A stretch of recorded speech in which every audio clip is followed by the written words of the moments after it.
मूळ प्रश्न आहे की आंदोलनाचा विषय आहे की सातत्यानं आंदोलन चाललेलीच आहे आणि त्यांची मागणी सरकारकडून आहे. सरकारने निर्णय करायचे.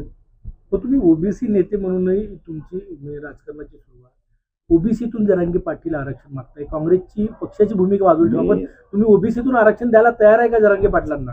मूळ प्रश्न मी तुम्हाला सांगितलंय की आपल्या देशामध्ये विविध जातीची लोक आरक्षणाच्या लाईनमध्ये उभी आहेत आणि त्याच्यामुळे या सगळ्या प्रश्नाला न्याय फक्त मराठा आरक्षणाचाच इश्यू नाही.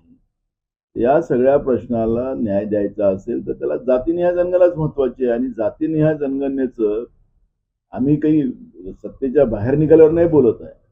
मी स्वतः विधानसभेचा अध्यक्ष असताना त्या पदीचा एकमताचा ठराव मी स्वतः तो ठराव मांडला होता आणि त्या पदीची देशामध्ये ती आग लागली आणि आखरी त्याचं एक मोमेंट राहुल गांधींनी उभी केली. पण भाजप या सगळ्या व्यवस्थेला ओबीसीचे प्रधानमंत्री असं सांगतात आणि ओबीसीवरच अन्याय करतात. त्याच्यामुळे साधं मुलांच्या शिष्यवृत्त्या दिल्या जात नाही. आज ग्रॅज्युएट पोस्ट ग्रॅज्युएट पोरांच्या सुद्धा बाकी समाजाला न्याय दिला जातो आणि ओबीसी समाजाला न्याय दिला जात नाही.